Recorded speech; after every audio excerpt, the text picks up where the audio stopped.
تھا جنگ بندی ہوگی ہمیں دین کی تبلیغ کا موقع مل جائے گا یکسو ہو کر، لیکن ہر ایک کے سامنے وہ حکمتیں نہیں ہوتی. عام طور پر انسانوں کی عادت یہی ہوتی ہے کہ وہ جذبات سے مشتعل ہوتے ہیں، فوری چاہتے ہیں کہ کچھ نہ کچھ ہو جائے. اس لیے اللہ تعالیٰ نے صحابہ کرام کو تسلی دی کہ دیکھو یہ جو صلح ہوئی ہے، اور ایک طرف تو تم موت پہ بیعت کے لیے تیار تھے اور لڑائی کے لیے تیار تھے، لیکن جنگ کو ٹال دیا گیا اور بظاہر ایسا لگ رہا ہے کہ مسلمانوں کو شکست ہوئی ہے، کیونکہ وہ صلح نامہ جو بھی پڑے گا اول نظر میں کہے گا بھائی یہ تو تم نے ساری ان کی شرطیں مان لی. ایک تو تمہیں عمرہ نہیں کرنے دے رہے وہ، اور اوپر سے تمہارا احرام کھلوا رہے ہیں بغیر عمرہ کیے، اور پھر ابو جندل آ رہے ہیں تو ان کو واپس تم ان کے حوالے کر رہے ہو. تو ایسی جنگ بندی کا کیا فائدہ؟ صورتاً شکست ہے، لیکن اللہ نے سورہ فتح نازل کر کے بتا دیا کہ یہ شکست نہیں ہے، یہ فتح ہے. انا فتحنا لک فتحا مبینا، ہے نبی ہم نے آپ کو کھلی فتح دے دی، یعنی مکہ کی فتح کی طرف اشارہ ہے.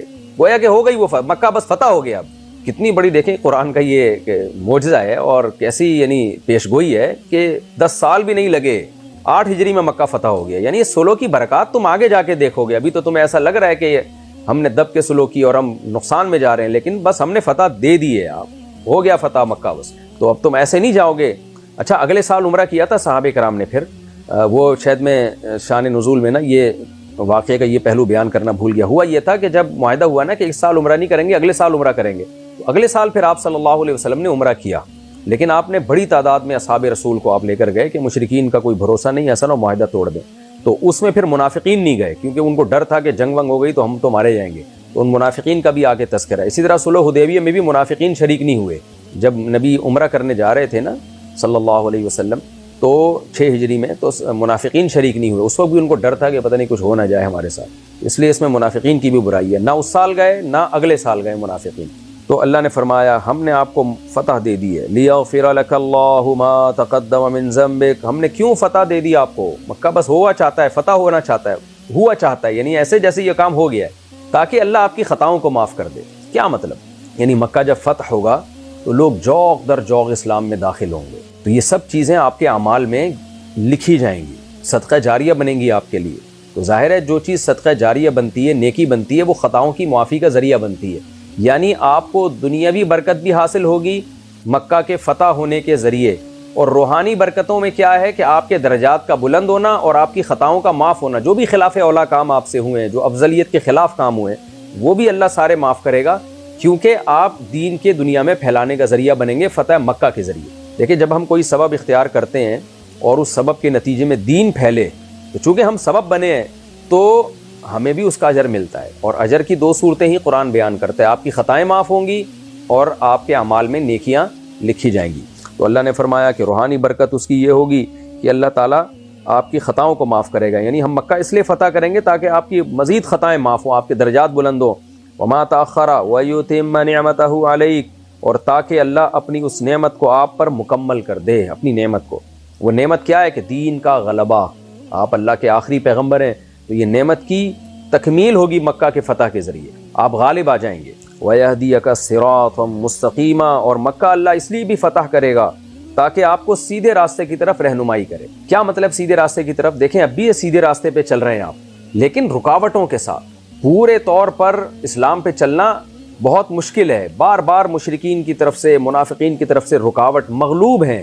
اس وقت کیا ہوگا؟ بغیر رکاوٹ کے چلیں گے. اس لیے آیت میں اس کی تفسیر میں ترجمہ مفسرین نے کیا کیا ہے، وَيَهْدِيَكَ صِرَاطًا مُسْتَقِيمًا، اور اللہ آپ کو بغیر کسی رکاوٹ کے سیدھے راستے پہ چلائے گا. ظاہر ہے جو مغلوب قوم ہوتی ہے وہ سیدھے راستے پہ چلتی ہے لیکن رکاوٹوں کے ساتھ، اور جب آپ غالب ہوتے ہو تو پھر آپ بغیر رکاوٹ کے چلتے ہو. جب اسلامی خلافتیں تھیں تو ہم غیروں کے پابند نہیں تھے کہ ان کی پالیسیوں پہ ہم چلیں، بلکہ ہم ان کو پالیسیاں بنا کے دیتے تھے. یہ مطلب ہے وَيَهْدِيَكَ صِرَاطًا مُسْتَقِيمًا، اور اللہ آپ کو سیدھے راستے پہ چلائے گا، یعنی تیز چلائے گا، بغیر رکاوٹ کے چلائے گا.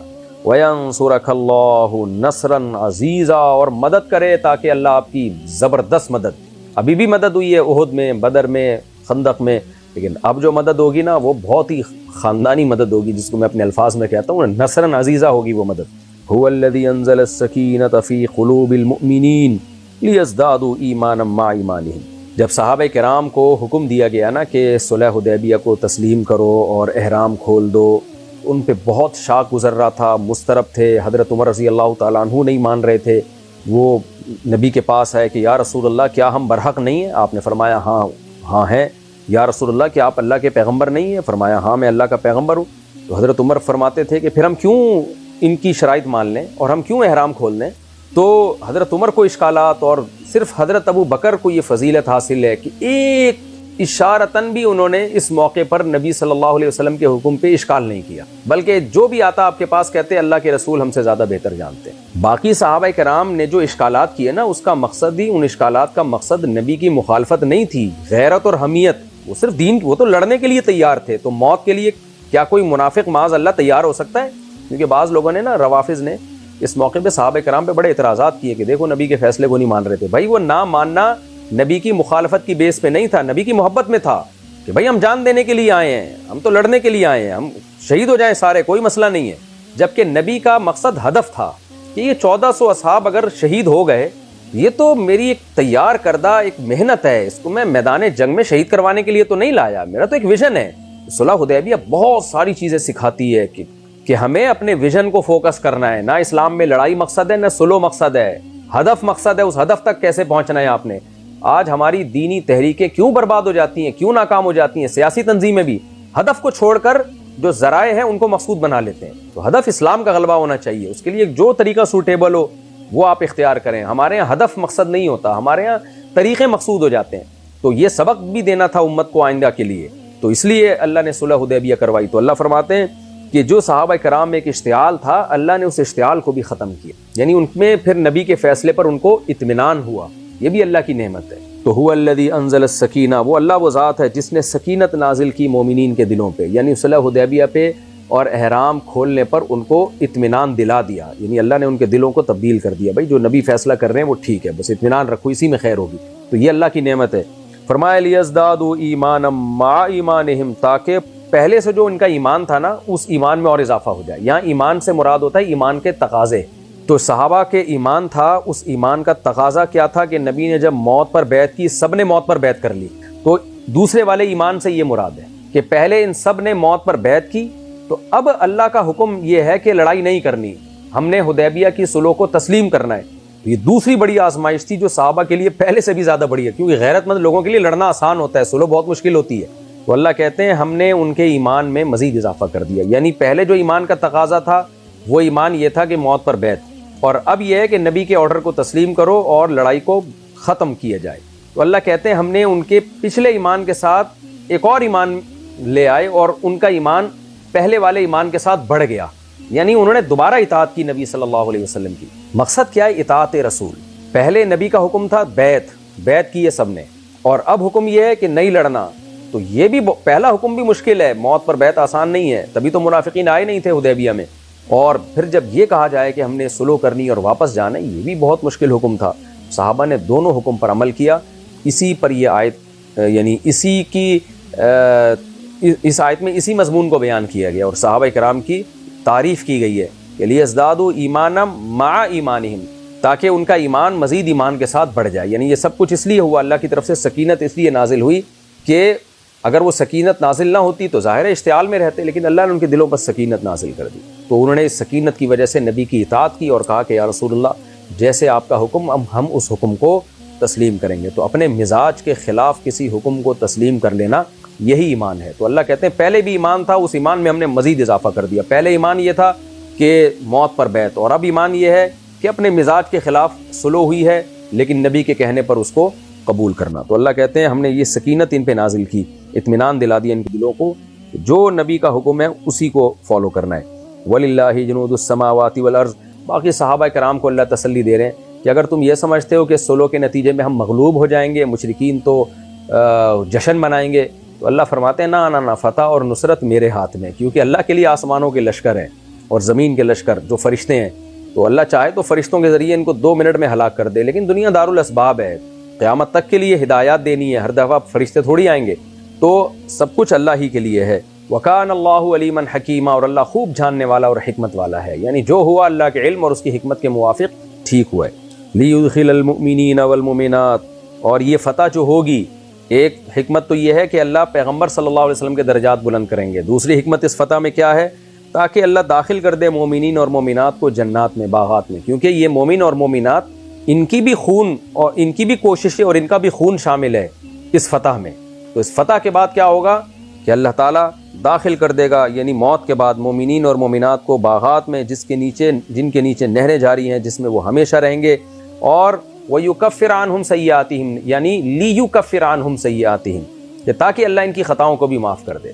مکہ جب فتح ہوگا نا، اسلام دنیا میں پھیلے گا، تو یہ سب چیزیں مومنین اور مومنات سب کے لیے صدقہ جاریہ بنیں گی. اب دیکھیں، مومنات تو جہاد میں شریک نہیں ہوتی تھیں، لیکن اللہ ان کو بھی شریک کر رہا ہے، اس لیے کہ جو مومن عورتیں تھیں ان کے گھر کے مرد جب جہاد میں جاتے اور صلح حدیبیہ میں موت پر بیعت کی انہوں نے، اور جو کچھ ہو رہا تھا ان میں گھر کی عورتوں کی بھی موٹیویشن ہوتی ہے، وہ بھی اس میں عملی طور پر شریک ہوتی ہیں.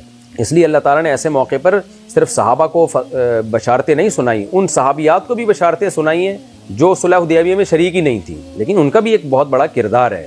نظریاتی طور پر وہ ان سب کوششوں سے متفق تھیں اور جہاں جہاں ساتھ دینے کا موقع ملتا وہ ساتھ دیتی تھیں. تو مسلمان کل جسد الواحد ہیں، ایک جسم کے مانند ہیں. تو پوری سوسائٹی مل کے کوئی کام کرتی ہے، انڈیویجولی کسی کے لیے کوئی بڑے ویژن کی تکمیل یہ ناممکن ہوتا ہے. اچھا، وَيُعَذِّبَ وَكَانَ اللَّهُ وَكَانَ ذَلِكَ عِندَ اللَّهِ فَوْزًا عَظِيمًا، اور اللہ کی نظر میں یہ بہت بڑی کامیابی ہے کہ جنت کے باغات میں داخل ہو جانا. وَيُعَذِّبَ الْمُنَافِقِينَ وَالْمُنَافِقَاتِ، اور اللہ مکہ کو فتح اس لیے بھی کرے گا تاکہ اللہ عذاب دے منافق مردوں کو اور منافق عورتوں کو، والمشرکین، اور مشرک مردوں کو، والمشرکات، اور مشرک عورتوں کو. ابھی دیکھیں مکہ فتح نہیں ہوا ہے، لیکن اللہ بشارتیں دے رہا ہے اور اس کے جو اثرات ہوں گے وہ بھی اللہ تعالیٰ بتا رہے ہیں. یہ جو مشرک لوگ جنہوں نے تمہارے ساتھ یہ کچھ کیا ہے نا، اور خوشیوں سے یہ بغلیں بجا رہے ہیں کہ دیکھو ہم نے مسلمانوں کو ہرا دیا اور کیسی صلح کروا لی ہم نے، اور صحابہ کرام بھی پریشان ہو رہے ہیں کہ یہ تو دیکھنے میں تو مشرکین کی فتح ہو گئی. تو اللہ کہتے ہیں نا نا نا، یہ سب کچھ اس لیے ہو رہا ہے، ان کو عذاب ملنے والا ہے. وہ عذاب کیا ہے کہ مکہ فتح ہوگا، اسی طرح آپ صلی اللہ علیہ وسلم جب جائیں گے تو خیبر فتح ہوگا، اور جو یہودی جو سازشیں کیا کرتے تھے اور ان کے ساتھ جو منافقین ملے ہوئے تھے، سب کو جو ہے عذاب ملنے والا ہے، دنیا میں بھی اور آخرت میں بھی. الظانین باللہ ظن السوء، یہ وہ لوگ ہیں جو اللہ کے بارے میں برا گمان رکھتے ہیں. مشرکین تو برا گمان رکھ ہی رہے تھے کہ اب مسلمانوں کو شکست ہو گئی، منافقین بھی کہہ رہے تھے کہ یہ کیا کروا کے آئے ہو تم لوگ، یہ کیسی صلح ہے، اور جا بھی نہیں رہے تھے حدیبیہ میں کہ مسلمان قتل ہو جائیں گے، شہید ہو جائیں گے، ہم بھی مارے جائیں گے. اور عمرے پہ بھی نہیں گئے اس لیے کہ بھائی مشرکین ہمیں یہ نہ کر دیں وہ نہ کر دیں. تو ان کا خیال یہ تھا کہ اللہ نے جو نبی سے مدد اور نصرت کے وعدے کیے ہیں وہ وعدے درست نہیں کیے ہیں. اس کو اللہ نے برا گمان کہا کہ مشرکین اور منافقین اللہ کے بارے میں برا گمان رکھتے ہیں. علیہم دائرۃ السوء، اللہ فرماتے ہیں ان کے برے گمان کا وبال انہی پر پڑے گا. وغضب اللہ علیہم، اور اللہ ان پر غضبناک ہوا ہے. ولعنہم، ان پر لعنت کی ہے. وأعد لہم جہنم، اور اللہ نے ان کے لیے جہنم تیار کر کے رکھی ہے. وساءت مصیرا، اور وہ لوٹنے کا برا ٹھکانہ ہے. وَلِلَّهِ جُنُودُ السَّمَاوَاتِ وَالْأَرْضِ، اور اللہ کے لیے آسمانوں اور زمین کے لشکر. وَكَانَ اللَّهُ عَزِيزًا حَكِيمًا، اللہ زبردست غالب اور حکمت والا ہے. یعنی لشکر، یہ دوبارہ تسلی ہے بھئی فتح اور نصرت میرے ہاتھ میں، زمین آسمان کے لشکر جو فوجیں ہیں وہ میرے پاس ہیں، میں جب چاہوں گا ان کو شکست دے دوں گا. لیکن ایک دنیا دارالاسباب ہے، اس لیے تسلی رکھو، غلبہ تمہارا ہی ہوگا. وقت ہمارا چونکہ کمپلیٹ ہو چکا ہے اور ابھی چند آیتیں باقی ہیں، وہ میں اتنے ٹائم میں شاید مکمل نہ کر سکوں، تو ہم اس کو اگلے ایپیسوڈ کے لیے رکھتے ہیں. تو انشاءاللہ اگلے ایپیسوڈ میں سورہ فتح کی اس آیت سے تفسیر شروع کروں گا. انا ارسلناک شاہدا ومبشرا ونذیرا. تو سورہ فتح کا پہلا رکوع اور 26ویں پارے کا رکوع نمبر 9، یہاں سے ہم اس کی تفسیر شروع کریں گے. انا ارسلناک شاہدا. استنبول ترکی کا بڑا شہر ہے نا، کراچی سے بڑا شہر ہے، وہ بہت قدیم، 2000 سال سے بھی زیادہ پرانی اس کی تاریخ ہے. یہاں بڑی بڑی خلافتیں قائم ہوئی ہیں عیسائیوں سے پہلے. تو یہاں کا خلیفہ جو تھا وہ عیسائی ہو گیا تھا، تو اس کے بعد سے 1100 سال اس پر عیسائیوں نے مضبوط اور طاقتور حکومت کی ہے استنبول پہ، جس کو قسطنطینیہ کہا جاتا ہے. نبی کے دور میں قسطنطینیہ کہا جاتا تھا. اب آپ نبی صلی اللہ علیہ وسلم کا ویژن دیکھیں. آپ صلی اللہ علیہ وسلم مکہ میں پیدا ہوئے، مکہ ایشیا میں ہے اور استنبول یورپ میں. کتنا فاصلہ ہے. نبی صلی اللہ علیہ وسلم کے علم میں یہ بات ہے کہ یہ کس کے، عیسائیوں کی یہاں کیا ہے، خلافت ہے، حکومت ہے. اور ایسی مضبوط حکومت کہ دنیا کی بڑی بڑی قومیں ان کو فتح نہیں کر سکیں، کیونکہ شہر کے چاروں طرف اتنی موٹی تین یعنی فاصلے سے 3 دیواریں ہیں، اور اتنی موٹی موٹی دیواریں ہیں کہ ان پر 2 بسیں آرام سے، بولو بھائی، چل سکتی ہیں. پھر ایک دیوار ختم ہوگی، اس کے درمیان فاصلہ، پھر دوسری دیوار، پھر تیسری دیوار اس سے بھی چوڑی. اور بہت زیادہ اونچی، اور ان دیواروں پر قلعے قائم کیے ہوئے ہیں. ان قلعوں کے اندر بھرپور ڈیفنس کا سامان موجود ہے، طاقتور فوج، اور وہ فوج ایسی جس کو یورپ سے مدد ملتی ہے، پیچھے پورا یورپ ہے. تو کیا عرب کے امی محمد صلی اللہ علیہ وسلم جو نہ لکھنا جانتے نہ پڑھنا جانتے، اور آپ صلی اللہ علیہ وسلم نے جب دعوت کا آغاز کیا تو آپ کی دعوت سننے کے لیے کوئی تیار نہیں ہے، بالآخر اپنا ملک چھوڑنے پر مجبور ہو جاتے ہیں، کوئی بات سننے کے لیے تیار نہیں، چلو یہاں سے ہجرت کر کے مدینہ چلتے ہیں. اپنی قوم نے تو کیا کر دیا؟ انکار کر دیا، اپنی قوم نہیں مانتی سوائے چند لوگوں کے. مدینہ میں ایک بہت ہی مختصر سی ریاست، آج مسجد نبوی جتنی بڑی ہے، نبی کے دور میں پورا مدینہ اتنا تھا. یہ اسلامی فلاحی ریاست جو تھی نا نبی کے دور میں، وہ یہ مسجد نبوی جتنی آج پھیلی ہوئی ہے نا، پورا مدینہ، پوری نبی کی تاریخ، جو آپ کی تاریخ کا بڑا حصہ اسی زمین سے وابستہ ہے. مسجد نبی میں آپ بتا سکتے ہیں یہاں حضرت ابو بکر کا گھر تھا، یہاں حضرت عمر کا گھر تھا، یہاں آپ کی امہات المومنین، پورا ایک ریاست اور خلافت، یہاں بیٹھ کے فیصلے ہوا کرتے تھے. پوری ریاست کیا تھی؟ وہ اتنا سا شہر تھا. مگر آپ صلی اللہ علیہ وسلم کی سوچ دیکھو، قسطنطینیہ یورپ میں اور آپ ایشیا میں بیٹھ کے، اس وقت جب اپنے آپ کو سنبھالنا مشکل، چاروں طرف سے حملے ہو رہے ہیں، اور آپ فرما رہے ہیں لَتَفْتَحُنَّ الْقُسْطُنْطِینِیَّہ، تم ضرور بھی ضرور قسطنطینیہ فتح کرو گے. اتنے تھوڑے لوگوں کو آپ کیا بتا رہے ہیں بھائی ایک دن آئے گا کہ ہمارا راج کہاں ہوگا. تو کیا سوچ ہے. میں تو حیران ہوا. میں یہ حدیث وہاں کھڑے ہو کر نا بس دیکھتا رہتا تھا. ہم نے بھی پہلے حدیث سنی تھی، کبھی توجہ ہی نہیں گئی.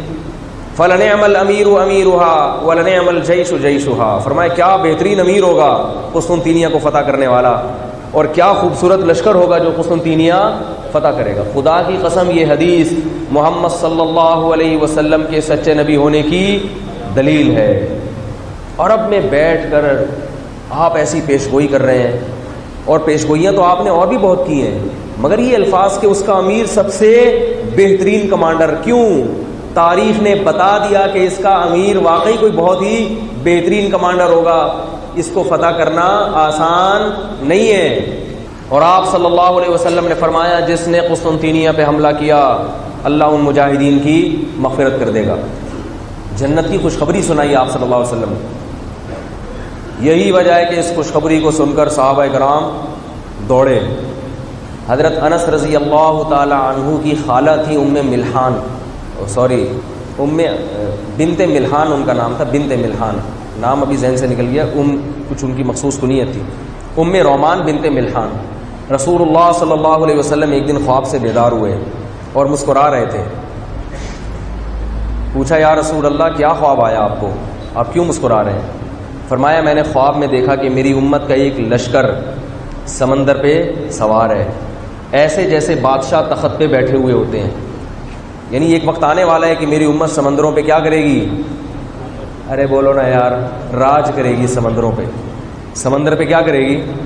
اس وقت تک جب نبی یہ پیشگوئی کر رہے تھے صحابہ کرام نے کوئی بحری لڑائی نہیں لڑی تھی.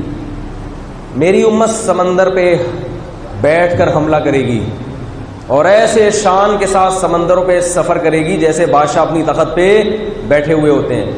حضرت انس کی خالہ نے عرض کیا یا رسول اللہ دعا کریں اللہ مجھے بھی اس میں شہادت دے دے. یہ نہیں کہ اس میں مجھے بھی کوئی وزٹ کا ویزا مل جائے. بھائی خوش ہو گئی نا کہ نبی ایک لشکر کی تعریف کر رہے ہیں کہ میری امت سمندروں پہ، بولو بھائی، سمندر پہ بیٹھ کے لڑے گی. کیسا ویژن تھا رسول اللہ صلی اللہ علیہ وسلم کا. یہ جھوٹے نبی کا نہیں ہو سکتا. یہ اسی کا ہو سکتا ہے جس کو اپنی دعوت پر اتنا یقین ہو، اپنے برحق ہونے کا اتنا یقین ہو کہ انہیں پتہ ہے کہ ابھی تبدیلی نہیں آئی تو عنقریب انشاءاللہ آ جائے گی. ہم دنیا سے چلے جائیں گے مگر تبدیلیاں آتی رہیں گی قیامت تک.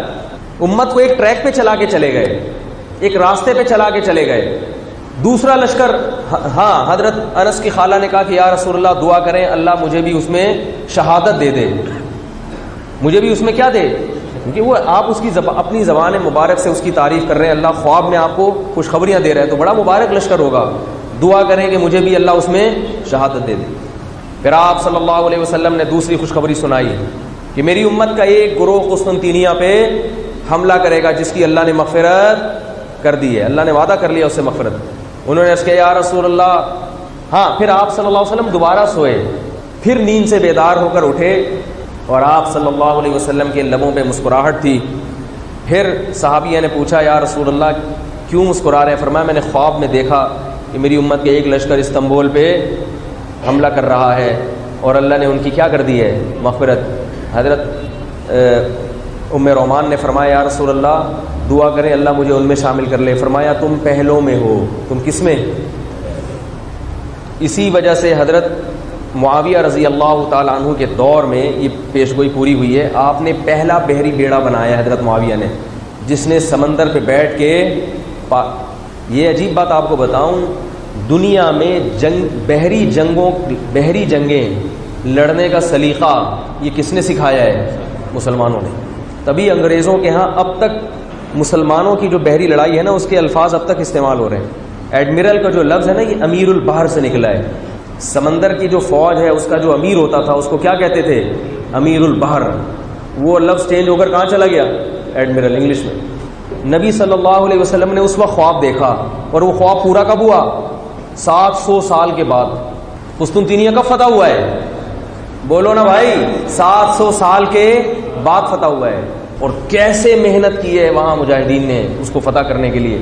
سلطان محمد فاتح نے جب قسطنطینیہ پہ حملہ کیا ہے تو رومن امپائر سے اسلحہ ادھار, بولو نا بھائی, نہیں لیا. بات آ رہی ہے سمجھ میں؟ اپنے ڈیفنس کے لیے ان سے گھوڑے ادھار نہیں لیے. اس نے دیکھا کہ یار یہ قلعہ فتح کرنا اس لیے ممکن نہیں ہے کہ اس کی اتنی موٹی دیوار اور پورے شہر پہ اس دیوار کی میں جب تک شگاف نہیں آئے گا, اس دیوار میں دراڑیں نہیں پڑیں گی, ہم اس قلعے کو فتح کرنے کا خواب نہیں دیکھ سکتے. دوسرا اس نے یہ دیکھا کہ بھائی یہ سمندر میں دوسری طرف سے ڈھکا ہوا ہے اور وہاں ان کے بحری بیڑے کھڑے ہوئے ہیں جہاں بڑی بڑی توپیں لے کے کھڑے ہوئے ہیں. اس راستے سے کو جب تک کاٹا نہیں جائے گا, اور اس راستے کو کاٹنا اسباب کی دنیا میں ممکن نہیں ہے. بڑی بڑی زنجیریں سمندروں میں ڈالی ہوئی تھی انہوں نے جہاں سے جہاز آگے گزر نہیں سکتا تھا. بیٹھ گیا پلان کرنے, بھئی کچھ کرنا ہے, کر کے چھوڑنا ہے, ایسا کام کرو کہ کیا ہو جائے, ہٹو بچوں. اس نے سوچا کہ بھئی یہ تو کرنا ہے. کئی سو سال سے محنتیں ضائع ہو رہی ہیں, شہادتیں ہو رہی ہیں, زخمی ہو رہے ہیں, کچھ کرنا ہے. کیسا پلان بنایا؟ ادھار نہیں لیے گھوڑے, کیونکہ سب کچھ اپنا تھا ان کے پاس. جب آپ کسی کے سامنے کشکول لے کے بھیک مانگتے ہو تو پھر پالیسیاں بھی انہی کی چلتی ہیں, پھر حکومت بھی انہی کی ہوتی ہے. آپ کے صرف کٹ پتلیاں ہوتی ہیں کہ جو روبوٹ لا کے بٹھائے ہوئے ہوتے ہیں انہوں نے. کیسا ایمان تازہ ہوتا ہے. خشکی پہ مشورہ جب لیا گیا تو یہ بتایا گیا کہ بھئی یہ جو خلیج ہے نا, خلیج آبنائے باسفورس جسے کہا جاتا ہے, جب تک اس کو عبور نہیں کریں گے ہم فتح, کیونکہ پیچھے یورپ کی مدد مل رہی ہے ان کو. ہم جتنے بندے یہاں تیر اندازی سے قتل کریں, جتنا ان کا اسلحہ ضائع کریں, پیچھے سے کیا ہو رہی ہے, ان کو مکا رہی ہے. سلطان محمد فاتح بیٹھ گیا, اس نے کہا یہ نہیں ہو سکتا, کرنا ہے. اتنا بڑا لشکر لے کر آیا, وہیں کیمپ لگا دیے, پلاننگ ہوتی رہی. بالآخر کسی نے مشورہ دیا دو چیزیں. نمبر 1, اتنی بڑی توپ بنائی جائے کہ جس سے جب گولے برسائے جائیں, یہ 650-700 سال پرانی بات کر رہا ہوں, پرانی تاریخ, کہ جس سے گولے برسائے جائیں تو یہ بڑی بڑی دیواروں میں کیا پڑیں, شگاف. لیکن شگاف سے کیا ہوگا؟ تو کہتے ہیں کہ اس زمانے میں اتنی بڑی توپ نہیں تھی جتنی بڑی توپ اس وقت تانبے کو پگھلا کے بنائی گئی ہے. وہ توپ ہم نے اپنی آنکھوں سے الحمدللہ دیکھی, اتنی بڑی توپ. اور اس میں جو گولے ڈالے جاتے تھے 5 فٹ چوڑے, جب وہ فائر کیا نا, تجربہ کیا پہلا, تو وہ زمین میں 6 فٹ دھس گیا. یعنی ایک گولا جس میں بارود نہ ہو, اور وہ پتھر پھینکے آپ, اور وہ زمین میں جب گرے تو 6 فٹ, جبکہ اس میں کوئی نوک بھی نہیں ہے. اتنی بڑی توپ اس نے ماہرین کو بلوا کے, بولو بھائی. اور پھر اس نے یہ فیصلہ کیا کہ یہ جو خلیج ہے اس تک ہم پانی کے ذریعے کشتیاں اور جہاز نہیں پہنچا سکتے. مشورہ یہ ہوا کہ خشکی پہ کشتیاں چلائی جائیں, پیچھے سے خشکی کے راستے سے. یعنی ایسے ہی ہے جیسے آپ یہاں بیٹھ کر بڑے بڑے جہاز بناؤ اور بولو کہ یہاں سے ہم بائی روڈ جہازوں کو لے کے جائیں گے. بائی روڈ بھی نہیں, روڈ میں تو کوئی گاڑی تو ہوتی ہے نا, کنٹینر تو ہوتا ہے. ہم دھکیل کے دھکا دے کے کشتیاں لے جا کے پیچھے پانی میں اتاریں گے. اسباب کی دنیا میں یہ ممکن نہیں ہے. مشورہ ہوا تو لوگوں نے کہا یہ کیسے ممکن ہے, 16 کلومیٹر کا فاصلہ ہے, 16 کلومیٹر خشکی پہ, 16 کلومیٹر ہم کشتی, اور اس میں بندے بھی بٹھانے ہیں, کشتیاں کیسے لے جا سکتے ہیں؟ بہت دیر تک مشورے ہوتے رہے، پھر یہ طے ہوا کہ بھئی جتنے جانور ہیں ان کو ذبح کر دو، ان کی چربی پگھلا کے زمین پہ ڈال دو تاکہ پھسلن پیدا ہو جائے اس میں. اور ان کے پاس ٹائم تھا صرف رات کا. رات کے حصے میں جانور ذبح بھی ہوں گے اور ان کی چربیاں دیگوں میں ڈال کے پگھلائی بھی جائیں گی، اور ان کو راتوں رات بچھایا بھی جائے گا، اور پھر ان پہ کشتیاں، بڑی بڑی جہاز نما کشتیاں ڈال کر زنجیریں ان میں رکھ کے ان کو گھسیٹا بھی جائے گا. اور صبح کا سورج طلوع ہونے سے پہلے یہ بھاری بھرکم توپوں سمیت یہ کشتیاں سمندر میں، خلیج میں ڈالنی بھی ہیں. اس دوران اگر مخبری ہو گئی، پکڑے گئے تو لینے کے دینے پڑے گے، کیونکہ جانور سارے کیا ہو گئے ہیں، کڑ گئے ہیں، ذبح ہو گئے ہیں، وہ تیل لینے چلے گئے ہیں. تو اگر وہ نہیں صبح تک یہ کام ہوا تو ہم بھی کہاں چلے جائیں گے. راتوں رات یہ کام ہوا ہے، اور کیسی پھرتی اس وقت کے مسلمانوں میں. تو بالآخر وہ بحری دستہ جو ہے نا، وہ کشتیوں پہ وہ مجاہدین کو بٹھایا گیا، اس میں اسلحہ ڈالا گیا. بڑی وہاں انہوں نے وہ بنائی بھی ہیں پوری ڈاکومنٹ. تو چونکہ اس میں تو دھنائی ہوئی تھی گوروں کی نا، انگریزوں کی، تو اس لیے انہوں نے چہرے کو مس کیا. یہ واقعہ تو انہوں نے بھی لکھا ہے، گوروں نے بھی. ایسے بڑے بڑے واقعات کا تو انکار نہیں ہو سکتا. پوری رات شمعیں جلتی رہی ہیں اور وہ زنجیروں سے پہلوان کھینچتے رہے ہیں. اور کچھ لوگ عیسائی دور سے دیکھتے رہے، ان کو سمجھ میں نہیں آئے یہ روشنیاں کہاں جا رہی ہیں، لائٹنگ کہاں ہو رہی ہے. انہوں نے حیران ہو رہے تھے، ان کے تصور میں بھی یہ نہیں ہو سکتا تھا کہ یار ایسا بھی ہو سکتا ہے. بالآخر وہ جو بحری بیڑا پورا اترا ہے خلیج میں، اور اس نے جب پیچھے سے توپیں داغنا شروع کی ہیں، 1.5 ہفتے تک جنگ ہوئی ہے. 1.5 ہفتے تک پیچھے سے بھی توپیں، اور ادھر سمندری پورا لشکر وہ آگے سے بھی کیا کر رہا ہے، گولے داغ رہا ہے. اور پھر مجاہدین نے ایسی سیڑھیاں بنائی ہوئی تھی جو اس زمانے میں آپ یہ کہہ سکتے ہیں بلڈ پروف سیڑھیاں، کہ ان پہ تیر اور گولوں کا یا ان چیزوں کا اثر نہ ہو. وہ لے کے جا رہے ہیں آگے، اور پھر پل کے اوپر چڑھنے کی کوشش کر رہے ہیں. اور اوپر انہوں نے دیگ بڑے بڑے نا، جس میں کھولتا ہوا تیل، وہ ان کے اوپر کیا مجاہدین پر گرایا جا رہا ہے اوپر سے. وہ سارا منظر دکھاتے ہیں وہ لوگ. ظاہر ہے کھولتا ہوا تیل چاروں طرف لگائے ہوئے اپنے ڈیفنس کے لیے. جو بھی اس پہ اوپر چڑھنے کی کوشش کرے گا تو اس کو کیا کریں گے، وہ شہید ہو رہے ہیں، ان کی لاشیں گل رہی ہیں، تیر آ رہے ہیں، مگر لشکر ہے کہ اوپر چڑھتا چلا جا رہا ہے. 1.5-2 ہفتے جنگ ہوئی ہے، اور سلطان محمد فاتح نے دیکھا کہ فتح نہیں مل رہی. لیکن ان کے 1.5-2 ہفتے کی جنگ میں جو رومن ہیں، ان کی حوصلے آہستہ آہستہ پست ہونا شروع کی. یہ کیا بلا ہے بھائی، پیچھے سے بھی حملہ. اور پیچھے سے جو حملہ ہوا اس کے فائدہ یہ ہوا کہ جو یورپ سے ان کی مدد آ رہی تھی وہ مدد ختم ہو گئی، وہ راستہ بلاک ہو گیا. پھر کہتے ہیں سلطان محمد فاتح نے 2 کام کیے. ایک، اپنے پیر و مرشد کو بلایا. اس زمانے میں بھی بزرگ ہوا کرتے تھے. آج کل لوگ کہتے ہیں کہ ہمارا کوئی پیر و مرشد، کوئی بزرگ نہیں ہے، ہم علمی کتابی ہیں. نہیں یاری بات میرا خیال ہے. ہم بخاری کو مانتے ہیں، ہمارا کوئی بابا نہیں ہے. یعنی اس کا مطلب بزرگ ساری دنیا میں ختم ہو گئے، صرف ایک آپ ہی ہیں جو اگلی نسل کی قیادت کریں گے. یاد رکھو، جس کے کوئی رہبر نہیں ہے، رہنما نہیں ہے، وہ ہمیشہ گمراہ ہو جاتا ہے. ہاں، اندھی تقلید مت کرو. اندھی کا مطلب ہر ایک کو رہبر مت بناؤ، سوچ سمجھ کے بناؤ. سلطان محمد فاتح نے 2 نمائندے بھیجے کہ بھائی فجر ہو گئے. فجر میں اس نے خطبہ دیا تھا کہ ہم ظہر کی نماز انشاءاللہ، جو عیسائیوں کا گرجا تھا نا، جو ہزاروں سال سے چلا آ رہا تھا، ہم اس میں پڑھیں گے. 1100 سال سے چلا آ رہا تھا، ہم اس میں ظہر کی نماز پڑھیں گے انشاءاللہ. لیکن ظہر کا وقت ہو گیا اور قلعہ فتح ہونے کا نام نہیں لے رہا. پھر وہ جب پریشان ہوا سلطان محمد فاتح کہ ہم نے ادھر سے بھی 1.5 ہفتے سے بمباری ہو رہی ہے، ادھر سے بھی، اور یہ اتنا اس کے شگاف بھی پڑ گئے، مگر مجاہدین کٹ رہے ہیں، زخمی ہو رہے ہیں. پھر اس نے وہ ایک کام تو اس نے یہ کیا، 2 نمائندے بھیجے. ایک تو وہ نمائندہ جو اس کے شیخ و مرشد، جو اس وقت کے بڑے بزرگ تھے، ان کو بلایا کہ وہ لشکر میں آ کے دعا مانگے. سمجھ میں آ رہی ہے بات، کہ وہ ہمارے ساتھ جنگ میں کیا ہوں، شریک ہوں. صرف کس کے لیے، برکت کے لیے. اور اللہ سے بولو نا یار، کیونکہ وہ ایمان رکھتا تھا کہ اللہ نے اہل اللہ کی دعاؤں میں برکت رکھی ہے. وہ لبرل اور سیکولر لوگ نہیں تھے کہ ہمیں دعا کی ضرورت نہیں ہے. اس نے کہا یار شاید اللہ ہماری نہ سن رہا ہو. تو اس وقت جن سے وہ بیعت تھا، جو اس کے پیر و مرشد تھے، اللہ والے تھے اس زمانے میں، ان کو بلایا. ترکوں نے ان کی بھی ایک فیک تصویریں لگائی ہوئی ہیں. تصویر تو صحیح نہیں ہے اس طرح سے پینٹنگ کر کے بنانا، لیکن خیر انہوں نے اپنی تاریخ کو زندہ رکھنے کے لیے.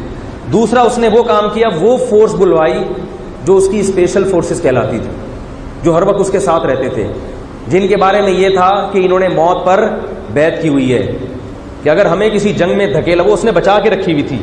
سمجھ میں آ رہی ہے بات. جیسے ہمارے کمانڈوز ہوتے ہیں نا, کہ یہ وہ فورسز ہیں جن کو اسپیشل ٹریننگ دی جاتی ہے اور یہ موت تک لڑتے ہی رہیں گے.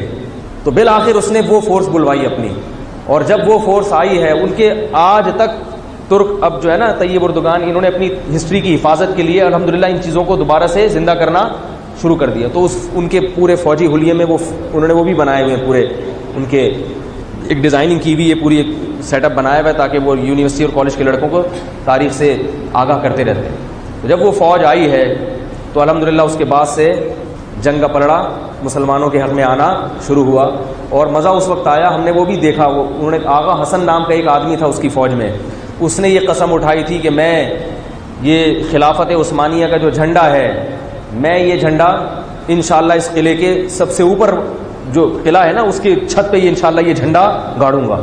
تو وہ جھنڈا گاڑنے کے لیے پہنچ گیا. جیسے ہی پہنچا ہے چاروں طرف سے اس پہ تیر آگے لگے ہیں, مگر وہ جھنڈا گاڑنے میں الحمدللہ آج بھی انہوں نے اس کی تصویر, اس کا مجسمہ لگایا ہوا ہے وہاں پہ, جھنڈا گاڑتے ہوئے دکھایا اس کو, اور چاروں طرف سے اس پہ تیر کی. جب وہ جھنڈا گڑا ہے تو اس کے بعد جو استنبول کا جو بادشاہ تھا وہ پھر حواس باختہ ہو گیا. اس نے کہا ہزاروں سال سے کسی کے باپ میں جرت نہیں ہوئی یہاں تک پہنچے یہ موصلے. ہندو لوگ مسلمانوں کو کیا کہتے ہیں؟ موصلے. کہہ رہے ہیں وہ ہندو نہیں تھے, تو یہ موصلے یہاں تک پہنچ گئے کہ انہوں نے یہاں جھنڈا گاڑ دیا. تو کہتے ہیں وہ حواس باختہ ہوا اور اس نے کہا کہ کوئی ہے عیسائیوں میں جو مجھے قتل کر دے, میں ذلت کی زندگی سے عزت کی موت ترجیح دیتا ہوں, مجھے مار دو. یہ تو میں نے کبھی سوچا بھی نہیں تھا یہ. تو اس کے عیسائیوں نے تو اس کو نہیں مارا, تو پھر نتیجہ یہ نکلا, اس نے کہا کہ یہ تو موت ہی موت ہے. اچھا, اس لڑائی سے پہلے سلطان محمد فاتح نے آخری پیشکش پھر کی تھی کہ بھئی ایک وارننگ اور دے رہے ہیں کہ ہم جنگ نہیں لڑنا چاہتے, ہمارے ساتھ سلو کا راستہ. کسی بھی چیز کو سمجھنا ہو تو اس کے مخالفت سے سمجھیں, آپ اس کے الٹ سے سمجھیں. آپ نے آئنسٹائن کا نظریہ پڑھا ہوگا نا, نظریہ اضافت. یہ بڑا کام کا نظریہ ہے. آئنسٹائن کا نظریہ اضافت کیا ہے؟ ہم کسی بھی چیز کی حقیقت کو نہیں پہچان سکتے کیا ہے, ہم تو کسی چیز کے مقابلے میں اس کو کمپیئر کر کے دیکھ رہے ہوتے ہیں, کمپیئر کر کے دیکھ رہے ہوتے ہیں, اس کے الٹ سے اندازہ لگا رہے ہوتے ہیں. مثال کے طور پر ہم کہتے ہیں کہ آج گرمی ہے, بھئی ہمارے لیے گرمی ہے آج, ہو سکتا ہے بہت سے لوگوں کے لیے آج سردی ہو. اور آسان مثال دیتا ہوں میں, جب اے سی کی کولنگ کم کرتے ہیں, بڑھاتے ہیں, کسی کو 27 پہ گرمی لگ رہی ہوتی ہے, کسی کو 27 پہ سردی لگ رہی ہوتی ہے. اوریجنل میں کیا ہے, سردی ہے یا گرمی ہے؟ کوئی بتا سکتا ہے؟ ہر آدمی اپنے حساب سے بتائے گا کہ میرے حساب سے گرمی ہے, میرے حساب سے سردی. پینگوئن جو ہے, جو انٹارکٹیکا میں رہتا ہے, ایک جانور, پانی کی بلی, جو آپ نے دیکھا ہوگا, ایک جانور ہے ایسے 3 پیس سوٹ ٹائی میں چل رہا ہوتا ہے, بالکل ایسے ہی لگتا ہے نا. اس کو آپ دسمبر میں کراچی لے آؤ, وہ گرمی سے مر جائے گا, حالانکہ ہم اس وقت سردی سے ٹھٹر رہے ہوتے ہیں. لیکن اس کو اتنی گرمی لگے گی, وہ کہے کہ بھائی کہاں لے آئے مجھے. ہم اب اس سے کہیں بھائی یہ دسمبر کا مہینہ ہے, ٹھنڈ ہے, رات کا ٹائم ہے, وہ کہے نہیں, اس کو گرمی لگے گی. تو ہم کسی بھی چیز کو جب ایکسپلین کر رہے ہوتے ہیں نا, ڈیفائن کر رہے ہوتے ہیں, ایکسپلور کر رہے ہوتے ہیں, تو ہم کسی دوسری چیز کو سامنے رکھ کے کر رہے ہوتے ہیں. ہم نے جو یونٹ بنائے ہوئے, یونٹ, اکائیاں چیزوں کو ناپنے کی, یہ بھی فرضی ہیں, ہماری بنائی بھی ہیں. پانی جس ٹیمپریچر پہ بوائل کرنا شروع کر دے, ہم نے اس کو کیا نام دے دیا؟ 100. یہ ہم نے نام دیا ہے, یہ قدرت نے نام نہیں دیا اس کو. اور جس پہ پانی جم جائے, ہم نے اس کو کیا نام دے دیا؟ 0. پانی کو ہم نے معیار بنایا. لیکن یہی معیار آپ پیٹرول کو بنائیں تو پیٹرول کیا 0 پہ 100 پہ بوائل کرے گا؟ اس کا بوائلنگ پوائنٹ بوائل ہی نہیں کرے گا, وہ تو اس کو تو ہوا میں رکھیں گے ویسے ہی اڑ جائے گا, وہ گیس میں تبدیل ہو جائے گا. تو یہ سب چیزیں فرضی ہیں. اس سے کیا بتانا مقصد ہے؟ یہ سب چیزیں کیا ہیں؟ فرضی. قرآن کیا کہتا ہے؟ سبحان الذی خلق الازواج کلھا، ہر عیب سے پاک ہے وہ ذات جس نے ہر چیز کو جوڑوں میں بنایا ہے، جوڑوں میں. خلق الازواج کلھا مما تنبت الارض ومن انفسہم ومما لا یعلمون. نباتات میں بھی جوڑے بنا دیے، انسانوں میں بھی جوڑے بنا دیے، اور وَمِمَّا لَا يَعْلَمُونَ، بہت ساری ایسی چیزوں میں بھی جوڑے ہیں جو تمہیں معلوم نہیں ہے. تم سمجھ رہے ہو کہ یہ سنگل ہیں، حالانکہ وہ پیر ہیں، ان میں بھی جوڑے ہیں. آج تو سائنس نے ان رازوں سے جب پردہ اٹھایا ہے تو پتہ چلا کہ بھئی ہر چیز ہی اسی اصول پہ چل رہی ہے. اس کائنات کا پورا نظام ہی اسی پہ چل رہا ہے. پیئرنگ ہے، جوڑے ہیں، صرف ایک کنوارے چھڑے چھاٹ ہیں جو بغیر جوڑوں کے گھوم رہے ہیں، تبھی ان کے جوڑ خراب ہو رہے ہیں. جوڑے نہیں ہے نا تو جوڑے نہ ہونے سے کیا خراب ہو رہا ہے؟ جوڑ پہ اثر پڑ رہا ہے، گھٹنوں کی بیماریاں، مریض. تو اللہ کا تعالیٰ کا بنایا ہوا نظام ہے بھائی. ہر چیز کو دیکھو، ہر چیز کو جوڑوں میں بنایا نا. تو جوڑا کہتے کس کو ہیں؟ آپ کی جو، یہ بہت اہم پوائنٹ ہے، اللہ کرے اتر جائے دماغ میں. اندھیرے کا جوڑا کیا ہے؟ کس سے ہم کمپیئر کرتے ہیں اندھیرے کو؟ روشنی سے. بہت اہم پوائنٹ کی بات اللہ نے دماغ میں ڈالی ہے. حالانکہ اندھیرے میں اور بھی بہت ساری چیزیں ہوتی ہیں، ہم سوتے ہیں، اور اندھیرے کی اور بہت ساری خاصیتیں ہیں، لیکن اندھیرے کی اصل خاصیت جس سے وہ روشنی کو ممتاز، جس کی وجہ سے وہ ہوتا ہے، وہ ہے اندھیرا ہونا، کچھ نظر نہ آنا. اور لائٹ، جس کی وجہ سے لائٹ ڈارکنیس سے یا اندھیرے سے جدا ہوتی ہے، وہ اس کی لائٹنیس اور برائٹنیس ہے. وہ اس کی کیا ہے؟ اس کی لائٹ، اس کا لائٹ ہونا، اس میں روشنی کا ہونا. اس سے یہ پتہ چلتا ہے کہ جو اسلام نے کہہ دیا نا کہ مرد عورت کی مشابہت اختیار کرے گا تو حرام، عورت مردوں کی مشابہت اختیار کرے گی تو حرام. وجہ کیا ہے؟ مرد اور عورت جو جوڑے ہیں نا، اس میں کیا چیز ہے؟ مرد طاقت اور قوت کا، مردانگی کا نام ہے، اور عورت نسوانیت، کمزوری. سمجھ میں آ رہی ہے بات؟ اس میں نسوانیت ہو، عورت پن ہو، تو یہ جتنا عورت میں عورت پن ہوگا، مردانگی نہیں ہوگی، اتنی وہ اٹریکٹیو ہوگی. اور جتنے مرد میں مردانگی ہوگی، اتنا ہی وہ عورت کے مقابلے میں جوڑا بننے کے لائق ہوگا. تبھی ہم کہتے ہیں ایسی عورت سے شادی کرو جس میں عورت پنا کوٹ کے بھرا ہوا ہو، جس میں عورت پنا. عورت پنا کیا ہوتا ہے؟ گھر داری، بچے پیدا کرنا، بچوں کو پالنا، ماں کی ممتا کا جذبہ، شوہر کے مقابلے میں آواز کو نیچا رکھنا. اور عورتوں سے کہتا ہوں ایسے مرد سے شادی کرو جس میں مردانگی کوٹ کے بھری ہوئی ہو، بہادر ہو، کانفیڈینس ہو، آواز میں دم ہو، لپسٹک پاؤڈر نہ لگاتا ہو. سمجھ آ رہی بات کہ نہیں آ رہی ہے؟ بیوٹی پارلر میں دونوں ہی سج رہے ہیں جا کے. اس کا مطلب یہ کمپیئرنگ اس کو تقریباً اسی جیسا مل رہا ہے.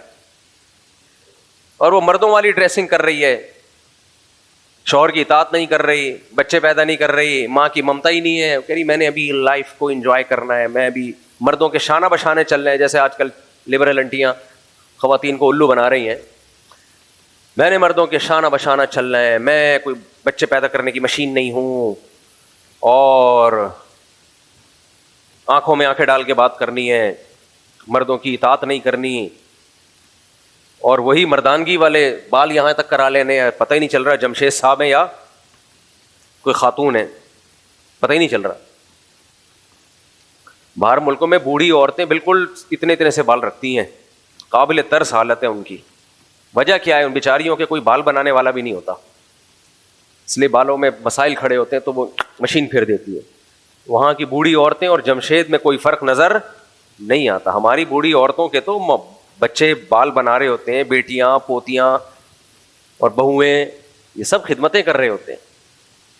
وجہ کیا ہے؟ ان عورتوں میں عورت پنا کم ہو گیا، مردوں سے مشابہت بہت زیادہ ہو گئی. تو وہ جوڑے والا کانسیپٹ ہی ختم ہو گیا بھائی. جوڑے کا ہے، تبھی تو جمشید سے شادی ہو رہی ہے ان ملکوں میں، کیونکہ آہستہ آہستہ یہ ڈفرینس ختم ہوتے ہوتے بالکل ہی بہت سی جگہوں پہ بالکل ہی ختم ہو گیا ہے اور ہومو سیکشولیٹی کی طرف آ گئے. اس لیے اسلام نے کہا عورت عورت ہی بن کے رہے گی. کیسے رہے گی؟ فل نسوانیت ہو اس میں, وہ زیورات کا استعمال کرے, وہ جائے بیوٹی پارلر, کوئی حرج نہیں ہے, وہ چوڑیاں پہنے, وہ زیور پہنے, یہ اس پہ سوٹ کرتا ہے, وہ ساڑیاں پہنے. اور مرد وہ کیا کرے گا؟ اس میں مردانگی ہونی چاہیے. سمجھتے ہو گے نہیں سمجھتے؟ وہ کریموں پاؤڈروں کا محتاج نہ ہو. لیکن آج کل بہت مشکل ہے یہ باتیں سمجھانا. خیر, خواتین کو پسند بھی اسی طرح کے مرد آ رہے ہیں آج کل جو تھوڑے سے زنانے سٹائل والے ہوتے ہیں, کیونکہ فطرت سب کی چینج ہو رہی ہے. فطرت سب کی چینج ہو رہی ہے بھائی, اس لیے آدمی بنا کرو آدمی. پھر وہی باتیں, ٹاپک چینج ہو رہا ہے. میں آج بہت اچھا ٹاپک لے کے بیٹھا ہوں, میں اسی پہ آ رہا ہوں. یہ بھی ہمارے نبی صلی اللہ علیہ وسلم کا ہم پر احسان ہے کہ آپ نے ہمیں مردوں کو عورتوں کی مشابہت سے اور عورتوں کو مردوں کی مشابہت سے منع کر کے دونوں کی زندگیوں کو فطرت پہ ڈال دیا. تبھی مردوں کو داڑھی رکھنے کا حکم ہے, دونوں کو نیچر پہ ڈال دیا. نیچر پہ چلنے میں سکون ہے, نیچر کی مخالفت میں عذاب ہے, عذاب ہے نیچر کی مخالفت میں. تو میں یہ عرض کر رہا تھا, اس پوری کائنات کا جو اللہ نے نظام بنایا ہے وہ ہے کمپیئرنگ, کمپیئر, مقابل, تقابل. تو جب ہم یہ کہتے ہیں نا وما ارسلناک الا رحمۃ للعالمین, ہم نے محمد صلی اللہ علیہ وسلم کو تمام جہان والوں کے لیے رحمت بنایا ہے, یہ بات آپ کی سمجھ میں اس وقت آئے گی جب آپ یہ فرض کر لیں کہ اگر محمد صلی اللہ علیہ وسلم دنیا میں نہ آئے ہوتے تو انسانیت کا کیا حشر نشر ہو چکا ہوتا. سمجھتے ہو گے نہیں سمجھتے ہو؟ نہ آئے ہوتے تو کیا حشر ہوتا. بہت زیادہ ڈیپ میں نہیں جاتا, تھوڑی دیر کے لیے فرض کر لیں ہماری کیا حالت ہوتی. تھوڑی دیر کے لیے فرض کر لیں ہماری کیا حالت ہوتی. مجھے بتاؤ اس مجمع میں کوئی ایک فرد ہوتا جو شراب سے بچتا ہے؟ ساری دنیا میں سب شراب پیتے ہیں. میں اور آپ اگر نہیں پی رہے تو یہ کس کی محنت ہے؟ 1400 سال گزر گئے سید الانبیاء صلی اللہ علیہ وسلم, 1400 سال. اور آپ کی اتنی پاورفل موٹیویشن, جو شراب جو تمام برائیوں کی جڑ اور کتنی بدبودار چیز ہے. شراب پی کے نشہ نہ بھی آتا نا, صرف اس شرابی کے چہرے پہ جو پھٹکار برس رہی ہوتی ہے وہی اس سے نفرت دلانے کے لیے کافی ہے کہ کوئی شریف آدمی یہ کام نہیں کرے گا. اس کی چہرے پہ پھٹکار دیکھا کرو, منہ سے جو رال ٹپک رہی ہوتی ہے اور اس کے قریب سے جو انتہائی غلیظ بدبو آ رہی ہوتی ہے. ہم نے پاکستان میں کبھی مجھے ایسی بدبو نہیں ملی تھی. باہر ملکوں میں جب سفر ہوا نا تو اتوار کی نائٹ کو کچھ لوگ لہرا رہے ہوتے ہیں, رقص و سرور کی محفلیں لگائی ہوئی ہوتی ہیں انہوں نے روڈوں پہ. وہاں تو بہت ہے, پڑھے لکھے لوگ بھی کر رہے ہوتے ہیں یہ. تو ان شرابیوں کی رقص و سرور کی روڈ پہ محفلوں کو اور ان کی جو منہ سے بدبو ہے اس کو دیکھ کے پتہ چلتا ہے اے اللہ تیرا کتنا بڑا فضل ہے کہ تو نے سید الانبیاء صلی اللہ علیہ وسلم کو ہم میں بھیجا اور آپ نے اس کا مسلم سوسائٹی میں جڑ سے خاتمہ کر دیا. وما ارسلناک الا رحمۃ للعالمین. اگر سید الانبیاء صلی اللہ علیہ وسلم نہ ہوتے, ہم نماز پڑھتے آج جمعے کی نماز کے لیے. صرف ایک نماز کو دیکھ لو, خدا کی قسم دنیا میں کسی مذہب کے پاس اتنی خوبصورت عبادت نہیں ہے, کہیں نہیں ہے.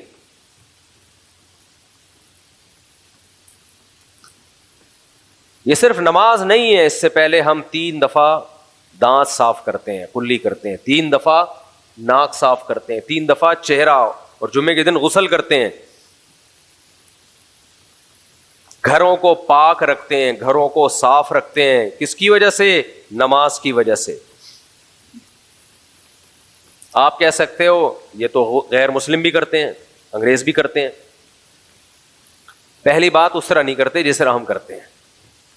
انٹیریئر کا معاملہ ان کا خطرناک ہے, باہر کی دنیا ان کی بہت حسین. صفائی جو سید الانبیاء صلی اللہ علیہ وسلم نے ہمیں سکھائی ہے وہ کہاں سے؟ سب سے پہلے انٹیریئر آپ کا. سمجھ رہے ہو کہ نہیں سمجھ رہے؟ آج بھی جو سید الانبیاء صلی اللہ علیہ وسلم کو فالو نہیں کرتے باہر سے صاف ہوں گے, اندر کا معاملہ کیا ہے؟ خراب. صفائی شروع پیٹ سے ہوتی ہے, کھاتے غلاظت ہیں, خنزیر کا گوشت. ہو سکتا ہے کوئی غیر مسلم اس پہ ڈیبیٹ کرے, خنزیر میں ناپاکی والی کون سی بات ہے؟ اچھا چلو, تم جو حلال گوشت کھاتے ہو, جس کو ہم حلال کہتے ہیں, وہ بھی بغیر ذبح کیے کھاتے ہو.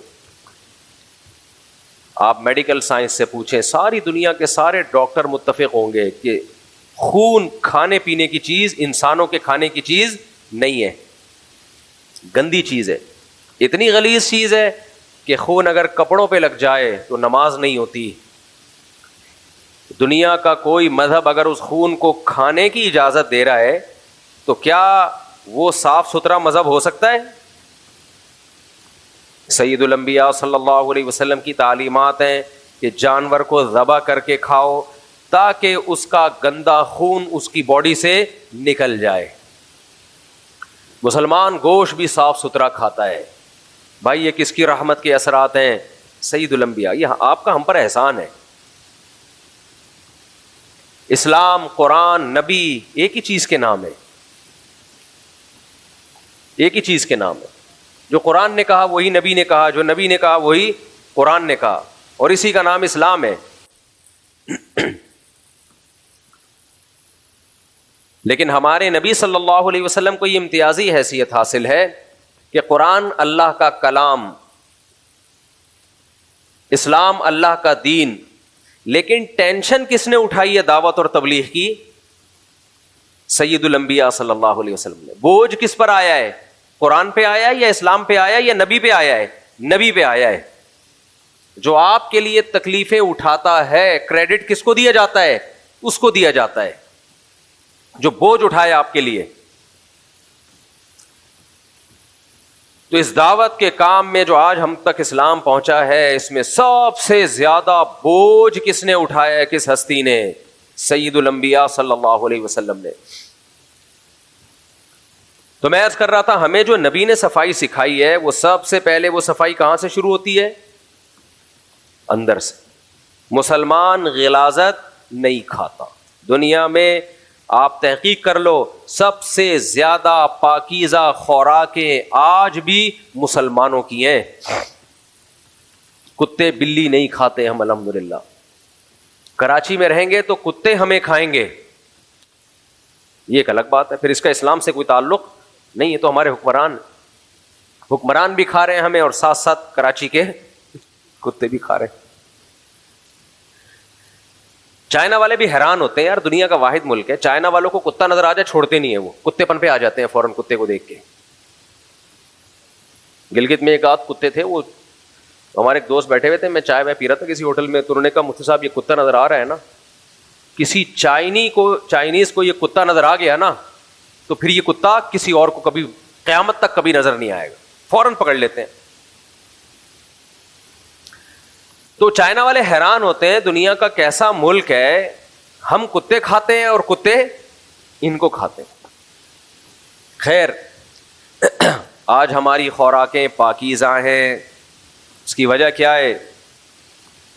نبی صلی اللہ علیہ وسلم نے یہ بوجھ اٹھایا ہے. مشکلات کس نے برداشت کی ہیں؟ پیغمبر صلی اللہ علیہ وسلم. پوری قوم کے سامنے ڈٹ گئے, یہ نظام دے کے گئے ہمیں, یہ نظام دے. پھر یہ جو یورپین اقوام ہے نا, یہ تو 200-300 سال پرانی تاریخ ہے ان کی, جو ان میں صفائی ستھرائی آئی وہ بھی باہر کی ہے, اندر کی ابھی تک نہیں آئی.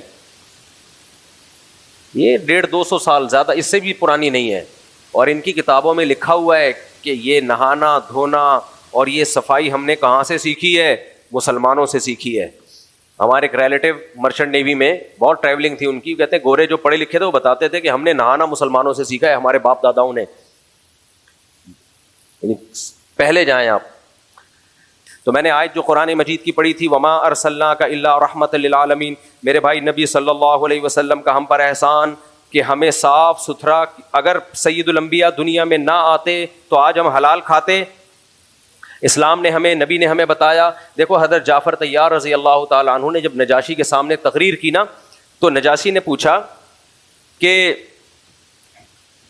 تمہارے نبی نے تمہیں کیا سکھایا ہے؟ تو ہمارے نبی حضرت جعفر طیار نے کیا فرمایا؟ ہم مردار کھایا کرتے تھے. محمد صلی اللہ علیہ وسلم نے ہمیں بتایا کہ مردار مت کھاؤ. کتنی پاکیزہ تعلیمات. کیا مطلب مردار کھاتے تھے؟ عربوں میں عادت تھی, آج بھی وہ لوگ یہ کام کرتے ہیں. کچرے پہ بکری مری پڑی ہے, اسے لے جا کے کھال اتاری اور کھا گیا. جانور مرا پڑا ہوا ہے, آپ گھر لے گئے, کھا لیا اس کو. کیا یہ چیز انسان پہ سوٹ کرتی ہے؟ قطعاً سوٹ نہیں کرتی. تو آج دنیا میں سب سے زیادہ پاکیزہ خوراکیں کس کی ہیں؟ مسلمانوں کی. یہ کس کا احسان ہے؟ سید الانبیاء کی. ٹھیک ہے, قرآن نے بیان کیا کہ حلال کھاؤ, لیکن اس بیان پہ جو مشکلات اٹھائی ہیں, یہ کس نے اٹھائی ہیں؟ سید الانبیاء صلی اللہ علیہ وسلم نے. اتنی مشکلات اٹھائیں کہ سورہ طٰہٰ نازل ہوئی, ما انزلنا علیک القرآن لتشقی. اے نبی صلی اللہ علیہ وسلم, ہم جو آپ پہ قرآن نازل کر رہے ہیں اس لیے نہیں تھا کہ آپ مصیبت میں پڑ جائیں, کیونکہ آپ مشکلات میں پڑ رہے ہیں. ہماری نیت یہ نہیں ہے. یہ تو دعوت اور تبلیغ کا ایک جزو ہے کہ نصیحت جہاں بھی ہوگی وہاں مشکلات آئیں گی. تو سید الانبیاء صلی اللہ علیہ وسلم کا احسان ہے کہ وہ تمام مشکلات جھیل کے آپ نے ہمیں پاکیزہ خوراک کھانا سکھائی, اور ایسا موٹیویٹ کیا, ایسی پاورفل موٹیویشن. 1400 سال گزر گئے, مسلمان دنیا میں جہاں بھی ہوں سب سے پاکیزہ خوراک دنیا میں کون کھاتا ہے؟ مسلمان کھاتے ہیں. آپ ان کے ہوٹلوں میں جائیں, ہوٹل کے قریب سے نہیں گزر سکتے. یہ تو ایک بڑا طویل ٹاپک ہے. دانتوں کی صفائی. غیر مسلموں میں دانت صاف کرنے کا رواج اب آیا ہے, اور ہزاروں ڈاکٹروں نے اس کا رواج ڈالا ہے. ایک ڈاکٹر کی رپورٹ پہ انہوں نے دانت صاف کرنا شروع نہیں کیے. جب میڈیکل سائنس نے یورپ میں ترقی کی ہے تو ڈاکٹروں نے کہا کہ بھائی دانت گندے ہوتے, جراثیم جاتے ہیں, یہ ہوتا ہے وہ ہوتا ہے. ورنہ آپ ان کے ماضی کے جو ان کے مشہور لوگ گزرے ہیں ان کی آپ سوانے پڑھیں, بہت سو میں دانت صاف کرنے کا رواج ہی نہیں تھا. پوری زندگیاں گزر جاتی تھی, ایک دفعہ بھی برش نہیں کرتے تھے. تو ان کے ڈاکٹروں نے مہم چلائی ہے, دانت صاف کرنا صحت کے لیے بہت ضروری. ہزاروں ڈاکٹروں نے مل کے تب ان میں دانت صاف کرنے کا رواج آیا ہے. اور ہم کیوں دانت صاف کرتے ہیں؟ بولو, کیا ہم نے میڈیکل سائنس میں ترقی کی ہے بہت زیادہ؟ نہ. ایک پیغمبر سید الانبیاء صلی اللہ علیہ وسلم نے ہمیں بتایا, السواک والتعطر من سنن الانبیاء. مسواک پیغمبروں کی سنت ہے. اور محدثین نے بتایا, صحابہ نے بتایا کہ نبی صلی اللہ علیہ وسلم سب سے زیادہ اپنے باڈی کے جس پارٹ کو صاف کیا کرتے تھے دن میں بار بار, وہ کون سا حصہ تھا؟ دانت. آپ صلی اللہ علیہ وسلم کے دانت اجلے ہوئے تھے.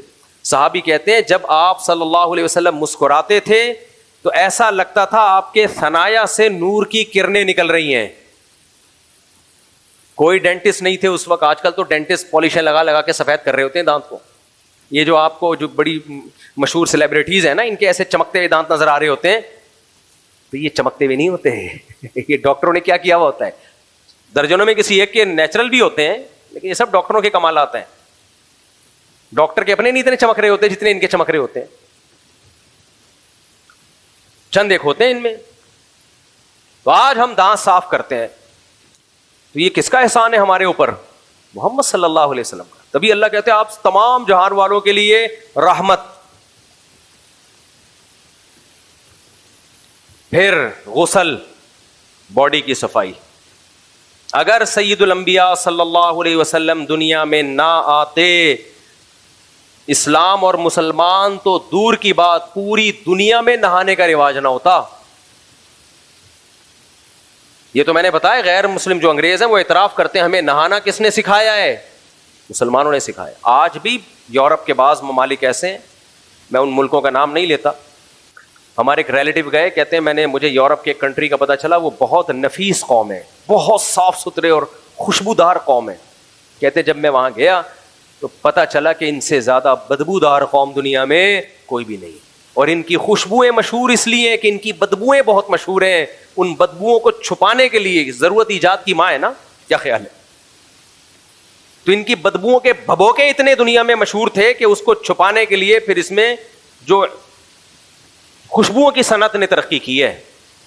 تو یہ طبیعت میں نفاست کی وجہ سے نہیں, یہ بدبو کی وجہ. آپ کے گھر میں جب بدبو آ رہی ہوتی ہے اور ختم نہیں ہوتی, ختم کرنے کا طریقہ ہے بیت الخلا میں پانی بہا دو میرے بھائی, نہا لو تاکہ بغلوں کی بدبو ختم ہو جائے. آپ نہا نہیں رہے, آپ مہمانوں سے بدبو چھپانے کے لیے خوشبوؤں کے اسپرے مار رہے ہو.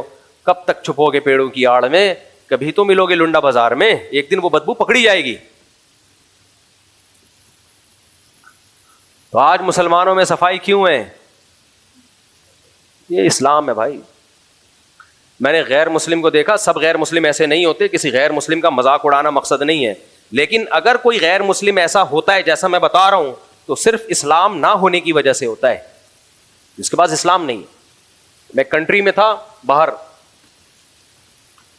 بڑا صاف ستھرا ملک, بڑا نیٹ کلین. ہم جوتوں کی دکان پہ گئے, میں نے کہا یار ذرا, انہوں نے 2 بندوں نے بنیان پہنے ہوئے تھے, 2 ملازم تھے بنیان پہنے ہوئے تھے انہوں نے. میں نے کہا کہ یار وہ ذرا اوپر والے شوز نکال کے دکھائیں, جاگنگ کے لیے شوز چاہیے تھے مجھے. جب انہوں نے یوں کیا ہے نا, بس دونوں نے, یا تو ایک ہوتا ہے نا غلطی سے رہ گیا, بعض دفعہ ہوتا ہے یار ٹائم نہیں ملا, کچھ یہاں مسلمانوں کی رپورٹیں بھی اسی قسم کی ہیں. یہ تو اللہ نے چھپایا ہوا ہے, بس باقیوں کے حالات اللہ جانتا ہے. باقیوں کا مطلب باقی چیزوں کے, خیر میں زیادہ ڈیپ میں نہیں جا سکتا نا. تو جب انہوں نے یوں کیا تو میری جب نظر پڑی ہے, وہ تصور آج تک میرے ذہن میں, رات کو سوتا ہوں میری نیند اڑ جاتی ہے, میں اپنا دماغ ہٹاتا ہوں وہاں سے. میں نے کہا یار ساؤتھ افریقہ کا جنگل بھی میں نے دیکھا ہے, امیزون کا جنگل اب تک نہیں دیکھ پایا لیکن ویڈیو میں دیکھا ہے. ایسا جنگل میں نے اس کائنات میں آج تک, یہ کیسے رہتا ہوگا, کتنی بدبو آتی ہوگی اس میں. گورا ہی تھا وہ, اگر وہ مسلم ہوتا یہ کنڈیشن نہ ہوتی. تو یہ تو اب وہ لوگ آئے ہیں ہمیں دیکھ دیکھ کے, اب ان کے ہاں واش روم میں شاور کا انتظام بھی شروع ہو گیا. جاپان میں تو سب جگہ پانی کا انتظام بیت الخلاء میں ہو گیا ہے. یہ کس نے رواج ڈالا ہے؟ مسلمانوں نے. لیکن یہ دنیا بھول جائے گی کہ یہ سیکھا انہوں نے کہاں سے ہے؟ مسلمانوں سے سیکھا ہے. کچھ دنوں میں لوگ کہیں گے مسلمانوں نے ان سے سیکھا ہے. نا نا نا نا نا, جب یہ رواج پڑ جائے گا نا تو ان کی کتابوں میں لکھا ہوگا مسلمان پانی استعمال نہیں کرتے تھے, انگریزوں سے سیکھا ہے, کیونکہ انگریز صاف ستھرے ہوتے ہیں. لیکن جو تاریخ دان ہیں وہ کیا کہیں گے کہ بیت الخلاء میں پانی کا استعمال غیر مسلموں نے کس سے سیکھا ہے؟ مسلمانوں سے سیکھا ہے. یہ تو صفائی ستھرائی کی بات. لباس دیکھو, قرآن میں جو سب سے پہلا حکم نازل ہوا ہے نا, حکم وَثِيَابَكَ فَطَهِّرْ, اے نبی اپنے لباس کو پاک رکھیے. اس وقت سے نبی نے امت کو حکم دیا کہ اپنے لباس کو پاک رکھو. اور جب لباس کو پاک رکھنے کا حکم ہے تو باڈی کو پاک رکھنے کا حکم اس سے بھی زیادہ ہے. یہ تو ایک ٹاپک ہے, نبی کی سیرت کا صرف ایک حصہ ہے, ایک پارٹ. آگے چلتے ہیں ہم جلدی جلدی, میں اس بات کو سمیٹتا ہوں. آج سب سے خوبصورت خاندانی نظام پوری دنیا میں دیکھا جائے تو کس کا ہے؟ مسلمانوں کا. بات کیوں ہے یہ؟ اس لیے کہ رشتے, ان کی ویلیو سید الانبیاء صلی اللہ علیہ وسلم نے بتائی. ماں کا حق حسن اخلاق میں باپ سے 3 گنا زیادہ. یہ کس نے بتایا؟ محمد صلی اللہ علیہ وسلم نے. ماؤں پر سب سے بڑا احسان کس کا ہے؟ نبی کا. آج ہماری مائیں گھروں میں جن کی اولادیں ان کے سامنے اونچی آواز سے بات نہیں کرتی, اب تو ڈراموں فلموں نے خراب کر دیا, لیکن اب تک تو بھائی اپنی آوازیں ماؤں کے سامنے پس کر لیا کرتے تھے. تو یہ ماؤں پہ احسان کس نے کیا؟ نبی صلی اللہ علیہ وسلم نے. جو ماؤں کو حقوق مل رہے ہیں تو نبی صلی اللہ علیہ وسلم ماؤں کے لیے رحمت ہوئے کہ نہیں ہوئے؟ نبی صلی اللہ علیہ وسلم نے فرمایا کہ والد اوسط ابواب الجنہ, جنت کا مین گیٹ تمہارا باپ ہے. مین گیٹ سے گھسے بغیر چھوٹے گیٹوں میں جا سکتے ہو آپ؟ تو باپ کو راضی کیے بغیر آپ جنت میں نہیں جا سکتے. رضا الرب فی رضا الوالد وسخط الرب فی سخط الوالد. جس نے خدا کو خوش کرنا ہے وہ باپ کو خوش رکھے, جس نے اللہ کو ناراض کرنا ہے وہ باپ کو ناراض کر دے. مسلم سوسائٹی میں ماں باپ کا ہمیشہ سے احترام رہا ہے. میرے پاس جب لوگ آتے ہیں نا, میری ماں کے لیے دعا کریں, بیمار ہے جو جس طرح وہ تڑپ رہے ہوتے ہیں مجھے بڑا اچھا لگتا ہے. یار اس کی ماں بھی اس کے کسی کام کی نہیں ہے, بوڑھی ہو گئی, خدمت ہی کرنی ہے نا, اس نے زندہ رہ گئی, پھر بھی چاہ رہا ہے کہ نہ جائے دنیا سے. غیر مسلموں میں کچھ تھوڑا سا رہ گیا یہ سیٹ اپ, باقی سب ختم. گورا نہیں روتا اس طریقے سے, بہت کم ہے ان میں جو ایسے روتے ہیں. تو 3 دنوں بعد لاشیں نکل رہی ہوتی ہیں موت. اب تو ہمارے لبرل لوگوں نے جا کے نا ان کے اولڈ ہاؤس کو بھی پروموٹ کرنا شروع کر دیا, کیونکہ ان کی زندگی میں ان کی زندگی میں کوئی فرق رہا نہیں ہے. تو کہتے ہیں مولوی لوگ بلا وجہ اولڈ ہاؤس کا مذاق اڑاتے ہیں, اتنا اچھا تو ہے, بوڑھے باپ جا کے وہاں کیرم بورڈ کھیلتا ہے, اور یہ زبردست گھر میں تو یہ سب چیزیں میسر نہیں ہوتی. ایک بدترین چیز کو کتنا خوبصورت لیبل لگا کے تم نے پروموٹ کیا. بھائی بوڑھے ماں باپ اپنے پاس رکھنے کی چیزیں کیرم بورڈ وہیں لا کے دے دو اگر کیرم بورڈ کھیل رہے ہیں انہوں نے. ہمارے تو بوڑھے کیرم بورڈ بھی نہیں کھیلتے, تسبیح ہاتھ میں لے کے اللہ اللہ کر رہے ہوتے ہیں. بوڑھا آدمی کیرم بورڈ کھیلتا ہوا, ڈبو کھیلتا ہوا اچھا لگتا ہے, اسنوکر کھیلتا ہوا, ڈبو کھیلتا ہوا اچھا لگتا ہے یا تسبیح ہاتھ میں؟ ہمارے بوڑھوں کے چہروں پہ جو داڑھی کی رونق ہے یہ کس کی وجہ سے ہے؟ سید الانبیاء صلی اللہ علیہ وسلم کی وجہ سے. آپ باپ کے حق میں بھی رحمت للعالمین ہوئے کہ نہیں ہوئے؟ بھائی کے حق میں رحمت للعالمین, بہنوں کے حق میں رحمت للعالمین, بیویوں کے حق میں. مسلمان اپنی بیوی کے حقوق خدا کی قسم پیغمبر کی تعلیمات کی وجہ سے ادا کرتا ہے. اگر پیغمبر کی تعلیمات نہ ہوتی ایک بیوی پالنا ہاتھی پالنے سے زیادہ مشکل ہے. آدمی کہتا ہے جان چھڑاؤ, گرل فرینڈ رکھو, بیوی کی ٹینشن مت اٹھاؤ. غیر مسلم بیوی کی ٹینشن نہیں پالتا, پالتا ہے تو بڈھا ہونے کے بعد, 50-55 سال کے بعد. ویسے میں بھی 50 کا ہوں لیکن ابھی رپورٹ یہ کہ بڈھا ہوا نہیں ہوں. آگے چلیں, یہ جملہ معترضہ. رپورٹ کے مطابق اگر بڈھا ہوتا تو پراٹھے ہضم نہ کر رہا ہوتا, بس یہ سب, بس اتنا کافی ہے. بڈھا ہوتا تو پراٹھے ہضم نہ کر رہا ہوتا. میں پراٹھے چھوڑتا بھی نہیں ہوں, حالانکہ ساری دنیا کے سارے ڈاکٹر کہتے ہیں چھوڑ دو. میں کہتا ہوں دنیا چھوڑ دوں گا, پراٹھے نہیں چھوڑوں گا, کیونکہ میں میڈیکل سائنس کو اتنا لفٹ نہیں کراتا جتنا ڈاکٹروں نے ہوا بنا کے پیش کر دیا ہے. یہ تو آپ کو لے آئیں گے ڈائٹ پلان اور کیٹو ڈائٹ اور ٹوپی ڈرامہ, نارمل رہو جیسے ساری دنیا کھا پی رہی ہے. ڈاکٹروں کی ریسرچ کل چینج ہو گئی نا, مر جاؤ گے. اس لیے بڑے بزرگ کہتے ہیں کھاتا پیتا ہوا مرتا بھی اچھا لگتا ہے. ہاں اعتدال سے کھاؤ. اگر صبح 2 پراٹھے کھا پھوڑ دیے ہیں تو دوپہر کا تھوڑا ہلکا کر لو, رات کا ہلکا کر لو, پھوڑتے ہی نہ رہو بیٹھ کے. اور فزیکل ایکٹیویٹی رکھو, بھاگم دوڑ یہ سب رکھو. پھر پراٹھے بھی کھاؤ, انڈے بھی کھاؤ, ملائی تو کھاؤ. کولیسٹرول کے چکر میں ملائی بھی چھڑوا دی, کیا کھائیں پھر؟ جائیدادیں کھانا رہ گیا پھر تو بس. تو بھاگو دوڑو, شوگر بلڈ پریشر کو کنٹرول میں رکھو, اور 40 سال کے بعد کبھی کبھار ٹیسٹ کرا لیا کرو کولیسٹرول کا. یہ چیزیں نہ بڑھیں, بلڈ پریشر وغیرہ مانیٹر رکھو. باقی بھاگو دوڑو, کھاؤ پیو, موج مستی کرو, سب کچھ کھاؤ. چینی وینی چھوڑ دو, آرگینک چیزوں کو فوکس کرو, دیسی چیزوں کو, اس میں سب کچھ کھاؤ. پیزے برگر نہیں, اب پتہ چلا آپ نے پیزے برگر چھوڑنا شروع کر دی. خیر, تو میرے اچھا اس میں بھی ہمارے نبی کا احسان ہے. میڈیکل سائنس کے حوالے سے سید الانبیاء صلی اللہ علیہ وسلم کی زندگی کو اگر کوئی فالو کرے, اور مسلمان آج تک کرتے آ رہے تھے تو صحت مند تھے. جب سے نبی کی تعلیمات چھوڑی ہیں اور گوروں کی خوراکیں لی ہیں, اس وقت سے مسلمانوں میں موٹاپا بھی. دیکھو ہمارے نبی نے جو کی روٹی کھائی ہے زیادہ, گندم بھی کھا سکتے ہیں آپ, ہم گندم کھا رہے ہیں اور ڈبل روٹی. یہ اسلامی کلچر ہے یا گوروں سے آیا ہے؟ اگر ہم مسلم خوراکوں پہ رہتے جو مسلمان پیغمبروں نے کھائی ہیں, آج ہماری صحت اچھی ہوتی. چائے کافی پہ ہمیں کس نے لگا دیا؟ اور فضائل بھی آ رہے ہیں, جگر کے لیے بڑی زبردست ہے کافی, ہوگی جگر کے لیے. میں لیور کو اسپیشلسٹ نہیں ہوں, لیکن میرے بھائی ہے نشہ, یہ کوئی آپ کی باڈی کے لیے بنا نہیں ہے. یہ جس دن کافی نہیں ملے گی طلاقیں دو گے اور کچھ بھی نہیں ہوگا. کافی نہیں ملی تھی تو غصہ اتنا آیا, طلاقیں دے دی بیگم کو. تو یہ سب چیزیں نیچرل تو نیند ہے, نیند تھکاوٹ ہے, نیند لو, جو ہمارے نبی کی تعلیمات ہیں. وجعلنا نومکم سباتا, اللہ کہتے ہیں تمہاری تھکاوٹ دور کرنے کا ذریعہ میں نے کافی کو چائے کو نہیں بنایا. کس کو بنایا ہے؟ گہری نیند. سبات گہری نیند کو کہتے ہیں, خالی نیند کو نہیں کہتے. خوراکیں دیکھ لو نا, خدا کی قسم ہمارے نبی نے ہمیں روزہ سکھایا ہے. آج میڈیکل سائنس نے ثابت کر دیا کہ ہفتے میں 2 روزے صحت کے لیے انتہائی ضروری ہیں. ایک ہفتے میں کتنے روزے رکھنا سنت ہے؟ 2 روزے رکھنا، ہمارے نبی کی تعلیمات ہے. صرف صحت کے حوالے سے نبی کی تعلیمات اگر دیکھ لو تو آپ کہو گے واقعی وما ارسلناک الا رحمت للعالمین. رشتے جوڑ دیے ہمارے نبی صلی اللہ علیہ وسلم نے. مجھے بتاؤ غریبوں کے لیے نبی سے بڑی کوئی رحمت ہے؟ ہم نبی کی تعلیمات پہ بقرعید میں قربانیاں کرتے ہیں. کس قدر غربا مساکین کو گوشت ملتا ہے کھانے کو، کس قدر غریبوں کا کاروبار اوپر جاتا ہے. لاکھوں کروڑوں لوگوں کی آمدن قربانی کے جانوروں سے وابستہ ہے. آج اگر بقرعید کی قربانی پہ پابندی لگ جائے نا، لاکھوں نہیں کروڑوں لوگوں کی جو سورس آف انکم ہے وہ ختم ہو جائے گی. مالداروں کی جیب سے پیسہ نکل کے کس کے پاس جاتا ہے؟